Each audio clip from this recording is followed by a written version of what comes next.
오늘 말씀 보시겠습니다. 오늘 말씀은 사사기 8장입니다. 22절에서 35절까지 보겠습니다. 구약성서 375페이지에 있습니다. 그때 이스라엘 사람들이 기드온에게 이르되 당신이 우리를 미디안의 손에서 구원하셨으니 당신과 당신의 아들과 당신의 손자가 우리를 다스리소서 하는지라. 기드온이 그들에게 이르되 내가 너희를 다스리지 아니하겠고 나의 아들도 너희를 다스리지 아니할 것이요 여호와께서 너희를 다스리라 하니라. 기드온이 또 그들에게 이르되 내가 너희에게 요청할 일이 있으니 너희는 각기 탈취한 귀고리를 내게 줄지니라 하였으니 이는 그들이 이스마엘 사람들이므로 금 귀고리가 있었음이라. 우리가 대답하되 우리가 즐거이 드리리이다 하고 겉옷을 펴고 각기 탈취한 귀고리를 그 가운데 던지니. 기드온이 요청한 금 귀고리의 무게가 금 1700세겔이요 그 외에 또 초승달 장식들과 폐물과 미디안 왕들이 입었던 자색 의복과 또 그 외에 그들이 낙타목에 들렀던 사슬이 있었더라. 기드온이 금으로 에봇 하나를 만들어 자기의 성읍을 입었더니 온 이스라엘이 그것을 음란하게 위함으로 그것이 기드온과 그의 집에 올무가 되니라. 미디안이 이스라엘 자손 앞에 복종하여 다시는 그 머리를 들지 못하였으므로 기드온이 사는 40년 동안 그 땅이 평온하였더라. 요아스의 아들 여룻바알이 돌아가서 자기 집에 거주하였는데 기드온이 아내가 많으므로 그의 몸에서 낳은 아들이 70명이었고 35절까지입니다. 31절 읽으시면 됩니다. 세겜에 있는 그의 첩도 아들을 낳았으므로 그의 이름을 아비멜렉이라 하였다. 요아스의 아들 기드온이 나이가 많아 죽음에 아비에셀 사람의 오브라에 있는 그의 아버지 요아스의 묘실에 장사되었더라. 기드온이 죽음에 이스라엘 자손이 돌아서서 바알들을 따라가 음행하였으며 또 바알 릇을 자기들의 신으로 삼고 이스라엘 자손이 주위의 모든 원수들의 손에서 자기들을 건져내신 여호와 자기들의 하나님을 기억하지 아니하며 또 여룻바알이라 하는 기드온이 이스라엘에 베푼 모든 은혜에 따라 그의 집을 후대하지도 아니하였더라. 아멘. 네, 오늘은 사사기 8장 22절에서 35절까지 봤습니다. 그 내용을 가지고 멈추지 않는 질문 속에 인생의 답이 있다. 멈추지 않는 질문 속에 인생의 답이 있다라는 제목으로 함께 은혜를 나누겠습니다. 수요일 예배 바로 전에 수요일 예배 때 한 신혼부부가 함께 와서 예배를 드렸습니다. 참 예쁜 한 쌍의 신혼부부였는데 그 신혼부부를 보면서 아마 저와 다른 분들도 마찬가지 심정이셨을 겁니다. 저 사랑이 변치 말고 죽는 날까지 그대로 있었으면 좋겠다 그런 생각 하셨을 겁니다. 왜 그렇게 생각이 들었을까요? 대부분은 그렇게 안 살기 때문이죠. 대부분은 그렇게 안 삽니다. 대부분은 처음 사랑이다 변하기 때문에 그런 생각이 들죠. 학생일 때 나는 크면 나는 절대 저렇게 살지 말아야지 그런 생각을 하는데 어느 날 그렇게 살고 있는 자기를 발견하는 경우가 얼마나 많은지 모르겠습니다. 세월이 지나면 사람이 변하죠. 얼굴과 키만 크고 변하는 것이 아니라 우리의 마음도 변하고 성격도 변하고 가치관도 변합니다. 그래도 변하면 안 된다라고 생각하는 것들이 있죠. 연애할 때의 그 사랑의 감정, 또 학생일 때의 그 정의감과 정직함, 깨끗함 이런 것들은 커서도 바뀌지 말아야지라고 생각합니다. 커서도 처음 마음을 그대로 가지고 있어야겠다라고 생각을 하죠. 오늘은 하나님과 함께 성경의 정말 역사의 한 획을 장식했던 기드온이라는 사람을 계속 살펴보고 있는데 오늘은 그의 마지막 죽음의 이야기가 우리 담겨져 있습니다. 우리 22절, 23절 읽어보겠습니다. 그때 이스라엘 사람들이 기드온에게 이르되 당신이 우리를 미디안의 손에서 구원하셨으니 당신과 당신의 아들과 당신의 손자가 우리를 다스리소서 하는지라. 기드온이 그들에게 이르되 내가 너희를 다스리지 아니하겠고 나의 아들도 너희를 다스리지 아니할 것이요 여호와께서 너희를 다스리라 하니라. 얼마 전까지만 해도 기드온을 우리가 계속 살펴봤지만 밀도 제대로 타작을 하지 못해서 겁나서 포도주 틀에서 몰래 타작을 했던 정말 소심장이였습니다. 그 소심장이가 하나님의 도우심을 힘입어서 큰 용사가 됐죠. 정말 큰 용사가 돼서 미디안 13만 5천 명과의 전쟁에서 승리의 주역이 됩니다. 이제 그는 더 이상 소심한 평범한 사람이 아니라 전쟁의 영웅이 됐습니다. 이스라엘의 영웅이 되었죠. 이제는 완전히 스타의 반열에 올라섰습니다. 얼마 전에 자기들이 믿는 바알 신전을 파괴했다고 기드온을 죽이라고 쫓아왔던 그 사람들이 이제 완전히 180도 바뀌었습니다. 이제 기드온 보고 우리들의 왕이 좀 되주십시오. 왕이 좀 되주십시오. 라고 간청하고 있습니다. 당신과 당신의 아들과 당신의 손자가 우리를 다스리게 해달라. 대대손손 그냥 우리의 왕이 됐으면 좋겠다. 라고 이야기를 하는 겁니다. 기드온이 우리를 미디안의 죽음의 손에서 우리를 구원했다고 생각을 하고 있기 때문이죠. 당시 이스라엘은 왕을 원했습니다. 왕이 있으면 미디안과 같은 이런 이방 민족으로부터 굳건하게 우리 민족을 지킬 수 있다라고 생각을 했죠. 전쟁의 승리는 사실 하나님 때문인데 기드온에게 강력하게 요청하고 간청합니다. 그에 대한 기드온의 답변이 놀랍죠. 나도 너희를 다스리지 않고 나의 아들도 너희를 다스리지 않을 거다. 단칼에 그냥 거절합니다. 단칼에 거절하고 뒤에 뭐라고 붙이냐면 여호와께서 너희를 다스리리라. 와, 진짜 감동이죠. 와, 어떻게 저렇게 얘기할 수 있을까? 우리 같으면 어떻게 할까요? 하수는 안 그래도 왕 좀 하고 싶었는데 이렇게 얘기하겠죠. 하수죠. 고수는 어떻게 합니까? 부드럽게 거절합니다. 너무 강하게 거절하면 그냥 가니까 부드럽게 거절합니다. 그러다가 한두 번 거절하다가 뒷머리 극적이면서 뭐 그렇게까지 원하신다면 이렇게 하고 왕에 올라가면 누이 좋고 매부 좋고 할 수 있죠. 왕의 제의는 평생에 2번 오기 힘든 기회잖아요. 최고의 자리에 올라가는 기회인데 어떻게 저 기회를 저렇게 차버릴 수 있을까? 우리 가끔 가다가 5년에 한 번씩 우리 대선을 합니다. 대통령 후보. 물론 그 중에는 이 사람이 될까 이 사람이 될까 제가 진짜 경합을 다투는 경우도 있지만 저 사람은 아무리 해도 안 될 것 같은데 대통령 지지율을 봤을 때 진짜 기적이 일어나지 않으면 안 될 것 같은데 근데 그 사람도 절대 뒤로 빠지지 않습니다. 마지막까지 있죠. 그 이유는 세상 일은 혹시 모르는 거다 라는 생각을 할 거고 그리고 이 대선 후보로 나오는 이것조차도 2번 다시 나에게 오지 않을 수 있기 때문에 아마 그 자리에 있는 겁니다. 기드온이 이 엄청난 제안을 어떻게 거절할 수 있었을까요? 제 생각에 기드온은 얼마 전까지 자기가 얼마나 찌질하고 못났던 그 겁쟁이였는지를 스스로 잘 알기 때문이라고 생각합니다. 왕이 될 자격이 없음을 자기 스스로가 너무 잘 알기 때문이죠. 그만큼 하나님의 그 큰 은혜, 정말 겁장이고 소심했던 그 한 명을 큰 용사로까지 키워내신 하나님의 큰 은혜가 가슴속 깊이 박혔기 때문일 겁니다. 그래서 그 제안을 거절할 수 있었던 거죠. 그리고 여호와께서 너희를 다스리리라 완벽한 이런 정답을 마음속에서 크게 외칠 수 있었을 겁니다. 미디안을 무찌른 것은 내가 아니라 하나님이니까 너희를 다스리는 것도 하나님이 다스리는 게 맞아 라고 이야기를 하는 거죠. 기드온의 이 말은 보이는 기드온에게 집중되었던 이스라엘 민족의 시선을 보이지 않는 하나님을 향해서 시선을 옮기는 효과를 가져옵니다. 기드온만 보이던 사람의 눈에 기드온의 이 말을 들은 사람들은 이제 조금씩 하나님이 아마 보이기 시작했을 겁니다. 사람들은 처음에는 깜짝 놀라겠죠. 아니 어떻게 왕의 제의를 거절을 하지? 그러다가 역시 기드온은 진정한 하나님의 사사구나 그걸 깨달았을 겁니다. 그리고 하나님께서 정말 전쟁을 승리하신 거구나. 아무리 읽어도 정말 기드온의 대답과 자세는 정말 멋집니다. 기드온은 왕의 자리보다 하나님의 은혜가 훨씬 더 크게 보였기 때문에 이렇게 담대하게 거절을 할 수 있었던 거죠. 여기 24절 함께 보겠습니다. 기드온이 또 그들에게 이르되 내가 너희에게 요청할 일이 있으니 너희는 각기 탈취한 금귀고리를 내게 줄지니라 하였으니 이는 그들이 이스마엘 사람들이므로 금귀고리가 있었습니다.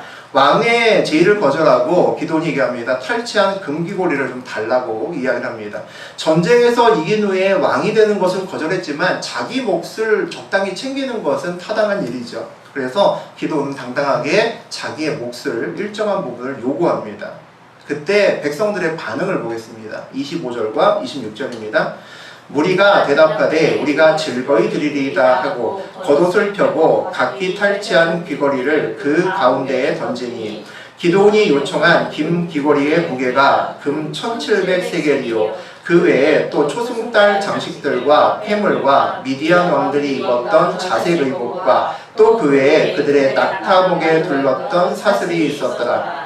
왕의 요구를 거절하고 탈취한 금기거리를 좀 달라는 말에 이스라엘 백성들은 아주 흔쾌하게 아주 기쁘게 반응합니다. 아이 뭐 그 정도야 얼마든지 줄 수 있다는 거죠.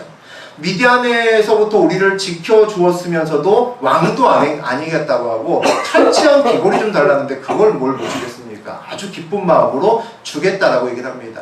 달라는 사람이나 주겠다는 백성이나 너무나 아름답게 전쟁의 마지막이 지금 흘러가고 있습니다. 완전한 해피엔딩이죠.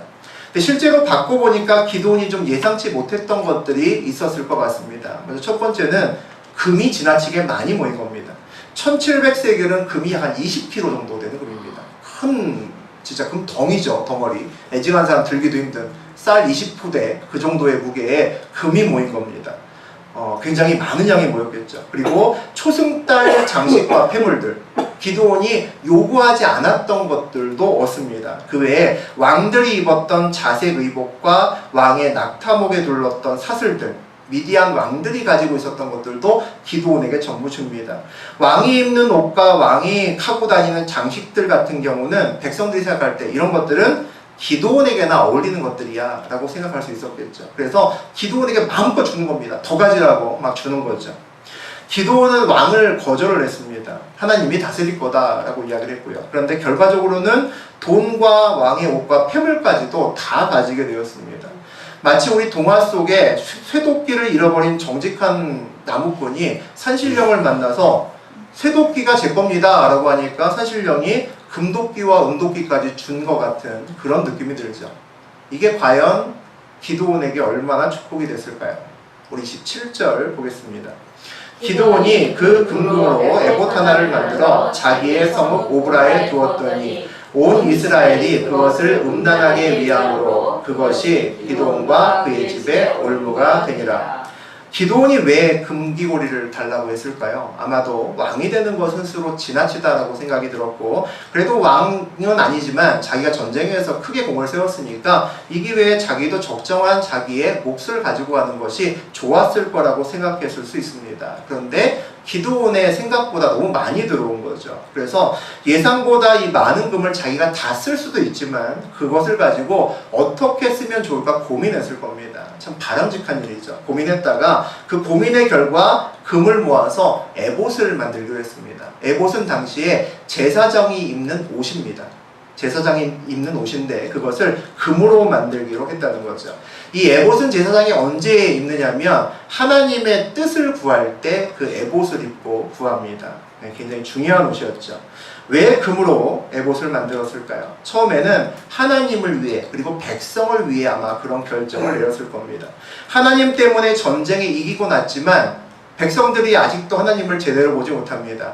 그리고 하나님의 음성을 듣는 사사와 재판관으로서의 자기가 기드온이 하나님의 뜻을 묻는 거룩한 예식에 좀 멋있고 세련되고 비싼 옷을 입으면 더 하나님이 잘 드러날 수 있겠다라고 생각했을 수 있습니다.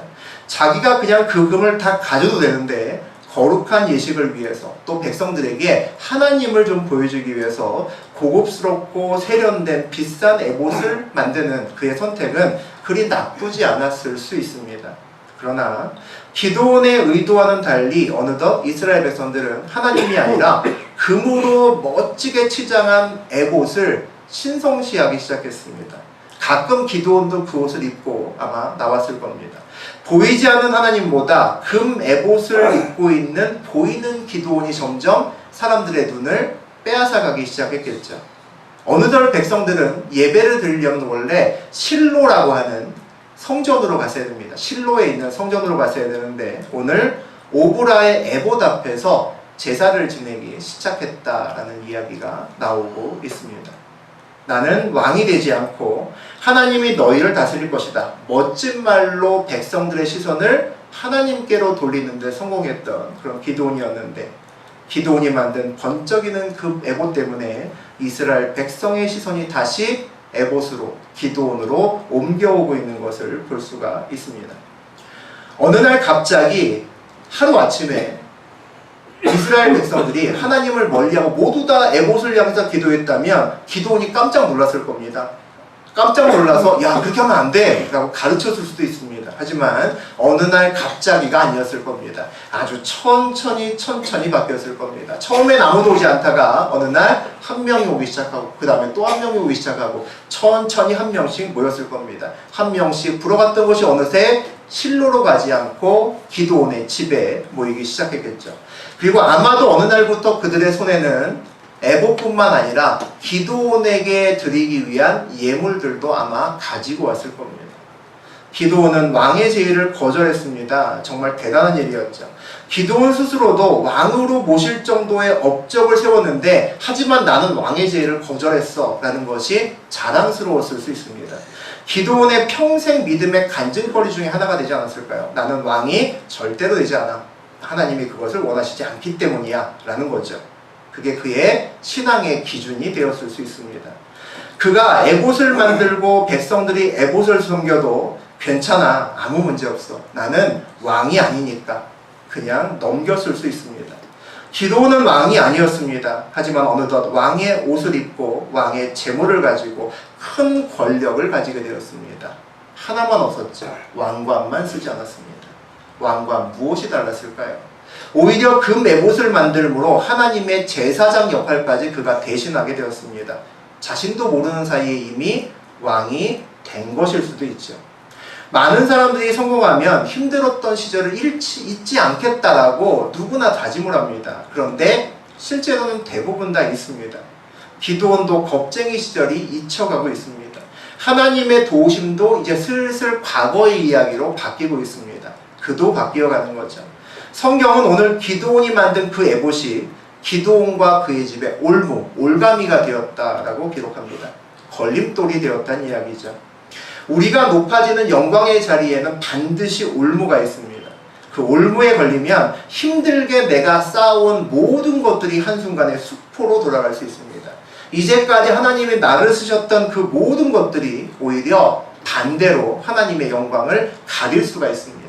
그래서 성경에는 굉장히 많은 곳에서 우리에게 얘기를 합니다. 늘 깨어 있어야 된다고, 늘 겸손해야 된다고 누누이 말하는 이유가 여기에 있는 거죠.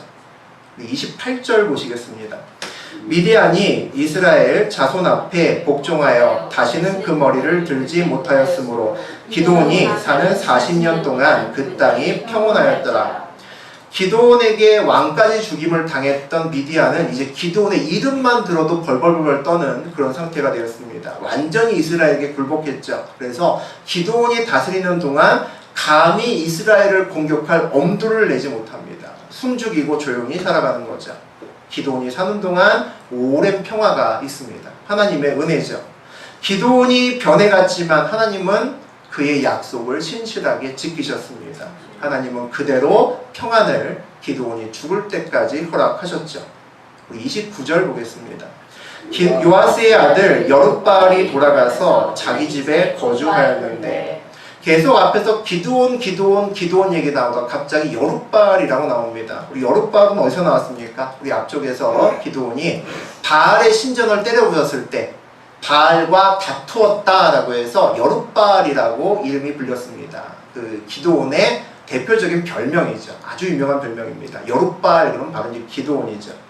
여룻바알은 오브라이는 자기의 집에서 바알을 때려 부셨을 때 생긴 이름이었는데 이제 여룻바알은 그 메봇을 자기의 오브라의 집에다가 가져다 놓았습니다.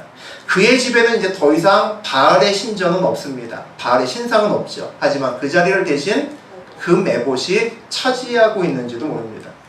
이전에 바알 신전이 있었을 때는 동네 사람들만 모였습니다. 동네 사람들만 모여서 그 신전에서 절을 했죠. 근데 금 에봇을 갖다 놨더니 이제 온 이스라엘에서 전국구에서 옵니다. 전국구에서 오브라에 있는 기드온의 집으로 몰려와서 심지어는 번호표를 줘야 될 정도로 많이 몰려왔을 겁니다. 엄청나게 많이 몰려왔겠죠. 전쟁이 끝나고 기드온은 왕궁으로 가지 않았습니다. 우리 29절에 보는 것처럼 자기 집으로 돌아갔습니다. 왕궁이 아닌 그저 집으로 들어갔는데 기드온은 원래 자기의 삶으로 돌아갔을까? 그의 삶에 대해서 나옵니다. 30절과 31절입니다. 기드온이 아내가 많으므로 그의 몸에서 낳은 아들이 70명이었고 세겜에 있는 그의 첩도 아들을 낳았으므로 그 이름을 아비멜렉이라 하였더라. 많은 아들을 거느리고 70명의 아들을 낳았답니다. 그럼 70명의 아들을 낳으려면 아내가 몇 명 정도 됐을까요? 퀴즈입니다. 70명의 아들을 낳으려면 우리 보통 이제 옛날에 이제 출산 계획이 갖추지 않았을 때 한 여인이 보통 여성이 아이를 낳는 것이 5명에서 한 7명 정도 낳습니다. 그 정도 낳죠. 우리 부모님들이나 윗세대 보면 그 정도 낳습니다. 근데 여기서 70명의 아들을 낳았다는 얘기는 유전학적으로 아들일 확률이 2분의 1이죠. 그죠? 그러니까 70으로 나누시면 안 되고 140명 정도가 됩니다. 그죠? 140명 정도가 되고요. 한 여성이 5명에서 많게는 한 7명 정도 아기를 낳는데 그거는 한 남자가 한 여자에게 충실했을 때입니다. 그렇죠? 그러니까 여러 명의 아내가 있으면 7명씩 못 낳습니다. 한 아내당 2-3명 정도 나오면 많이 낳는 거죠. 그러면 한 140명의 아이를 한 2 내지 3으로 나눠주시면 됩니다. 그럼 3으로 나눠도 한 50명 가까이 나오죠. 그죠? 그러니까 적어도 40명 이상의 아내가 있었다는 겁니다. 놀랍죠? 40명 이상의 아내가 있었대요. 원래 살던 오브라의 집으로 돌아갔지만 기드온의 삶은 180도 바뀐 겁니다. 이것만 봐도 180도 바뀐 거죠. 그 많은 자녀들과 가정을 유지하려면 돈이 엄청나게 많았던 겁니다. 그렇게 부자 아니었거든요. 밀을 몰래 타작했던 집안에서 엄청나게 바뀐 거죠. 하나님은 아담 하나에 하와를 여러 명 만들지 않으셨습니다. 창세기에서 아담 하나에 하와 한 명을 만들었죠. 하와를 여러 명 만들었으면 아담의 갈비뼈가 남아나지 않았을 겁니다. 한 명씩 만들었습니다. 하나님의 법은 일부일처제입니다. 많은 아내를 두었다는 것은 무슨 얘기입니까? 우상의 문화에 물들었다는 겁니다. 이방의 문화, 바알의 문화는 일부 다처제였거든요. 미디안이 무서워서 몰래 포도주 틀에서 밀을 타작했던 때를 기드온이 잊고 있다라는 증거입니다. 하나님의 은혜를 잊고 있다라는 거죠. 별 볼 일 없던 사람이 큰 용사가 되더니 이제는 왕같이 되었습니다. 바알과 다투던 여룻바알이 하나님을 잊고 그의 삶에서 오히려 이제 바알의 흔적이 보이기 시작합니다. 여룻바알의 삶에서 바알의 흔적이 보이기 시작하는 거죠. 세겜에서 태어난 첩의 아들이 나옵니다. 그의 이름이 아비멜렉이라고 되어 있습니다. 세겜은 정치, 경제, 군사적인 요충지입니다. 그러다 보니까 이스라엘을 침입하면 세겜부터 먹으려고 합니다. 그럼 세겜이라는 곳은 여러 이방의 손길이 닿았던 곳입니다. 당연히 이방 문화가 번성했던 곳이죠. 그곳에 기드온의 처가 있습니다. 넘지 말아야 될 선을 넘은 것일 수 있죠. 아들 아비멜렉이라는 말의 뜻은 아버지는 왕이다 라는 뜻입니다. 아버지는 왕이야 라는 뜻이 아비멜렉입니다. 기드온은 왕이 아니지만 이제 누구도 기드온을 왕이라고 불러도 어색하지 않다는 얘기입니다. 그러니까 그의 아들의 이름이 아버지는 왕이다 라는 이름을 가질 수 있는 거죠. 이미 왕이나 다름없다는 거죠. 왕관만 쓰지 않았다는 겁니다. 우리 32절과 33절 보시겠습니다. 요아스의 아들 기드온이 나이가 많아 죽음에 아비에셀 사람이 오브라에 있는 그의 아버지 요아스의 묘실에 장사되었더라. 기드온이 이미 죽음에 이스라엘 자손이 돌아서서 바알들을 따라가 음행하였으며 또 바알 브릿을 자기들의 신으로 삼고. 기드온은 나이가 많아 죽었다라고 되어 있습니다. 그러니까 큰 병 없이 평안하게 그의 수명대로 다 채우고 살다가 죽었습니다. 그리고 그의 묘도 왕의 묘로 가지 않았습니다. 왕의 묘로 가지 않고 아버지의 묘실로 들어갔습니다. 얼핏 보면 굉장히 평안하게 검소하게 죽은 것 같이 느껴집니다. 그런데 기드온이 죽자마자 이스라엘 사람들은 다시 바알을 본격적으로 섬기기 시작했다라고 나옵니다. 왜 그랬을까요? 어느 날 혜성처럼 나타났던 기드온이었습니다. 그 한 명이 13만 5천 명을 무찔렀죠. 이스라엘 사람들은 모두 기드온에게 열광했을 겁니다. 기드온이 이스라엘의 왕이 되기를 원했습니다. 그런데 기드온은 단칼에 거절하죠. 나는 왕이 되지 않겠다. 우리들의 왕은 하나님 한 분밖에 없다. 그 자리에 있었던 이스라엘 백성들은 난리가 나죠. 더 열광했을 겁니다. 그들은 그날 기드온을 통해서 하나님을 보았죠. 기드온은 그동안 그들이 보았던 여타의 다른 세상 사람들과 완전히 달랐기 때문입니다. 그런데 시간이 흘러서 기드온이 바뀌기 시작했습니다. 왕을 거부했던 기드온이 왕관만 안 썼을 뿐 좋은 집에 살고 돈을 엄청 많이 걷어들이고 셀 수 없이 많은 아내들을 거느리고 즐기면서 살아갑니다. 왕과 다름없이 모든 것을 지르고 살아가죠. 백성들이 무슨 생각했을까요? 기드온이 이전에 얘기했던 거 다 뻥이구나. 기드온도 세상 사람들과 다를 게 없구나. 하나님이 살아계시는 뭐 개뿔. 그런 얘기 안 했을까요? 본문을 읽으면서 두려운 마음이 들었습니다. 우리가 바로 살지 않으면, 끝까지 하나님 편에 서지 않으면 세상 사람들은 우리가 전하는 복음을 믿지 않을 겁니다. 큰 교회 목사가 아들에게 세습하고 그 교회에 있는 많은 신도들이 무슨 생각을 하겠습니까? 목사뿐만이 아니죠. 우리도 마찬가지입니다.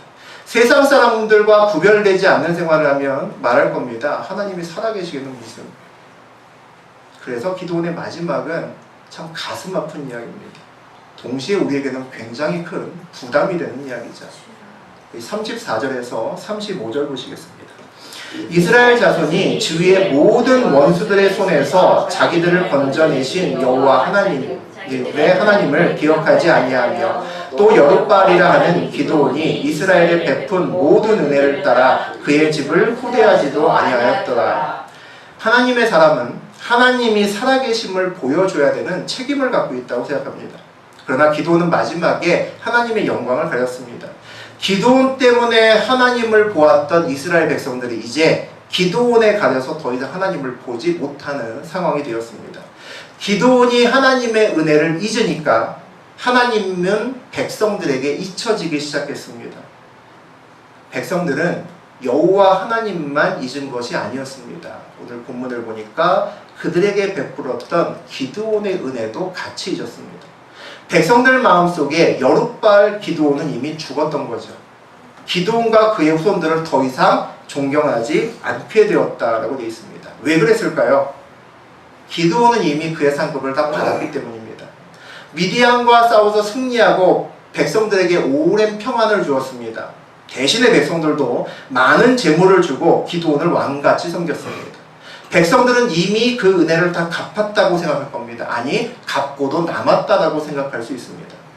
백성들은 기드온이 죽고 나서 바로 바알브릿을 섬깁니다. 바알브릿은 바알과의 약속, 바알과의 언약이라는 뜻입니다. 하나님과의 약속을 깨고 바알과의 약속으로 돌아갔다는 이야기입니다. 하나님께 왔던 이스라엘 백성들이 그를 기다리고 있는 바알에게 돌아갔다는 이야기죠. 기드온이 죽고 나서 뭐가 남았나요? 그가 만든 오보라의 그의 집에 금 에봇이 남았을 겁니다. 기드온이 살았을 때는 에봇을 보러 그것에 오는 수많은 사람들의 인파가 있었겠지만 기드온이 죽고 나서는 서서히 사람들도 사라졌을 겁니다. 기드온이 죽고 나서 또 뭐가 남았나요? 그의 아들 아비멜렉이 남았습니다. 아비멜렉은 우리 아버지가 왕이었다는 뜻이죠. 옛날에 과거에 기드온이라는 왕이 있었다라는 것이 남았답니다. 세상의 사람들은 기드온이 왕관을 끝까지 쓰지 않았지만 모두 다 기드온을 왕이라고 기억한다는 거죠. 그러나 기드온은 죽고 이스라엘 백성은 멋진 금의 꽃도 잊었고 왕처럼 살았던 기드온도 잊었습니다. 이스라엘 백성들의 머릿속에는 바알이 떠올랐던 거죠. 어떻게 하면 기드온처럼 바뀌지 않을 수 있을까요? 왜 기드온은 저렇게 변해버렸을까요? 우리는 기드온을 계속 지금 같이 읽으면서 또 같이 은혜를 나누고 있는데 오늘 8장의 후반부를 보면서 이전의 기드온과는 전혀 다른 큰 차이를 하나 볼 수가 있습니다. 그렇게 의심도 많고 겁도 많아서 열심히 하나님께 계속해서 질문을 던지면서 하나님께 물었던 기드온이 어느 순간부터 하나님과 이야기도 하지 않고 질문도 하지 않습니다. 하나님이 큰 용사여 불렀을 때 제가 무슨 큰 용사입니까? 하나님이 살아계시다면 어떻게 우리가 미디안한테 이 꼴을 당합니까? 대들었던 기도원이었습니다. 표징을 보여주기 전에는 전 절대로 못 믿겠습니다. 표징을 보고 난 다음에도 양털에 2번의 시험을 하면서도 의심을 거두지 않았던 기도원이었습니다. 그런데 그가 왕과 같은 삶을 살면서 더 이상 의심도 하지 않고 더 이상 질문도 하지 않습니다. 기드온은 죽을 때까지 왕관을 안 썼습니다. 그는 겉보기에는 평범한 한 사람으로 그의 아버지 묘실에 들어갔습니다. 본인 스스로도 죽으면서 나는 끝까지 이스라엘 왕은 되지 않았다 라고 생각했을 수도 있습니다. 하지만 기드온은 이스라엘의 왕은 아니었을지 모르지만 그의 인생에 있어서는 스스로 왕이 되었다는 사실은 부인할 수 없을 겁니다. 질문하지 않았다는 것은, 하나님께 질문하지 않았다는 것은 이제 스스로 결정하기 시작했다는 거죠. 스스로 인생길에서 주인이 되기 시작했다는 겁니다. 기드온의 또 다른 이름은 여룻바알이었습니다. 바알과의 싸움이죠. 여룻바알, 우리 처음에 기드온을 다룰 때부터 나왔는데 이 바알과의 싸움의 마지막 승자는 누굴까요? 기드온이 정말 이겼을까요? 분명히 바알의 제단을 부쉈고 바알을 섬기는 미디안의 전투에서 역사에 남는 대승을 거뒀죠. 그랬는데 우리는 자신있게 기드온이 끝까지 이겼다고 대답하기가 주저됩니다. 기드온은 죽고 나서 아비멜렉이 아니라 여룻바알을 남겼어야 됐습니다. 에봇이 아니라 살아계시고 역사하시는 하나님을 남겼어야 되는 거죠. 정말 궁금한 거는 하나님은 기드온을 어떻게 생각하실까? 하나님은 기드온을 여룻바알로 기억하실까? 아니면 아비멜렉으로 기억하실까? 그게 궁금합니다. 기드온을 큰 용사라고 처음에 부르셨는데 혹시 그렇게 부르신 것을 후회하고 계신 것은 아닐까? 우리는 하나님의 사람입니다. 우리가 하나님의 은혜를 붙잡고 기억하면 세상 사람들은 우리를 통해서 살아계신 하나님을 봅니다. 우리가 어느새 하나님의 은혜를 잊으면 그로 인해 우리가 하나님의 영광을 가리는 자리에 있을 겁니다. 우리가 마지막까지 놓치지 말아야 되는 것은 하나님이죠. 기드온의 일대기를 보면서 그 많은 기드온의 의심과 질문의 근본적인 이유가 뭘까요? 왜 그렇게 열심히 이전에 하나님께 질문했을까요? 하나님 정말 나와 함께 계십니까? 하나님 정말 나와 함께 계십니까? 그 의문을 여러 가지 질문으로 하나님께 물어본 겁니다. 기드온이 표징을 구하고 양털 시험을 하는 이유는 하나님 지금 이 순간도 정말 나와 함께 계십니까? 그거 계속 묻는 겁니다. 믿어지지 않기 때문이었죠. 그 숱하게 동일한 질문을 여러 가지 다른 질문으로 던지면서 하나님과 함께 13만 5천 명을 이겨냈습니다. 큰 용사가 됐죠.